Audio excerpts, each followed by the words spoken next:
हिंदी ही मुंबईची बोलीभाषा असल्याचं विधान करणाऱ्या प्रताप सरनाईकांनी आज स्पष्टीकरण दिलंय।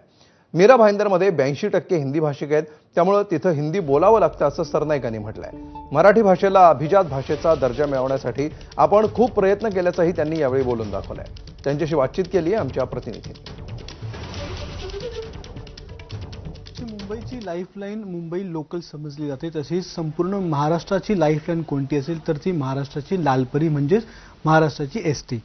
प्रत्येक गावाच्या अगदी वेशीपर्यंत टोकापर्यंत पोहोचणारी ही एसटी आज अजून वर्धापित होते। आज एसटीचा वर्धापन दिन आहे, 1 जून आहे आज, आणि त्याच निमित्ताने आपल्याबरोबर बोलण्यासाठी एसटी महामंडळाचे अध्यक्ष प्रताप सरनाईक सर आहेत। काल एक आपला व्हिडिओ व्हायरल झालेला होता, त्या संदर्भामध्ये देखील अनेक प्रतिक्रिया आल्या। अनेक लोकांनी म्हणजे आपल्याच पक्षातल्या असतील किंवा महायुतीतल्या नेत्यांच्या असतील त्या प्रतिक्रिया आल्या की मराठी हीच मुख्यतः महाराष्ट्रातली भाषा आहे, कोणतीही बोलीभाषा हिंदी ही होऊ शकत नाही।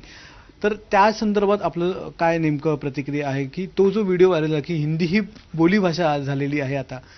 नाही बघा, 2 दिवस हे चालल्यानंतर तुम्ही जर प्रश्न हा मला विचारला नाही तर तुम्हाला कामावर नाही एबीपी माझा काढून टाकेल याची मला कल्पना होती, आणि तो प्रश्न तुम्ही विचारणारच याची पण मला खात्री होती। परंतु एक गोष्ट मी तुम्हाला सांगतो, हिंदी ह्या विषयावर त्या ठिकाणी पत्रकार दिन होता आणि हिंदी पत्रकारांचा तो कार्यक्रम होता।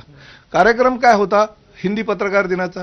ते झाल्यानंतर भाषण चालू झालं, आणि भाषण चालू झाल्यानंतर मी साहिल जोशींनी सांगितलं की पूर्वी कृपाशंकर होते, ते म्हणायचे की हिंदी माझी आई आहे तर मराठी माझी मावशी आहे। बोलो तसं आता घडत नाहीये, कारण पूर्वीचे मावशीचे जे दिवस आहेत ते कमी झाले, आता ते ती जागा लाडक्या बहिणींनी घेतलेली आहे, त्यामुळे हिंदी आता लाडकी बहीण झालेली आहे। आणि माझ्या मतदारसंघातलं मी उदाहरण दिलं की मी ठाण्यामध्ये बहुतांश मराठी भाषिक आहे, म्हणून मला मराठीत बोलायला लागतं, पण मीरा भाईंदरला 82% हिंदी भाषिक आहे, त्यामुळे मीरा भाईंदरला जात असताना माझ्या तोंडात आपसूक हिंदी येते, पण शेवटी माझ्या बोलण्यामध्ये मराठी शब्द त्या वाक्यामध्ये इंग्रजी शब्द हे येतातच। कॅमेरामन विनय सह अक्षय भाटकर, एबीपी माझा, मुंबई।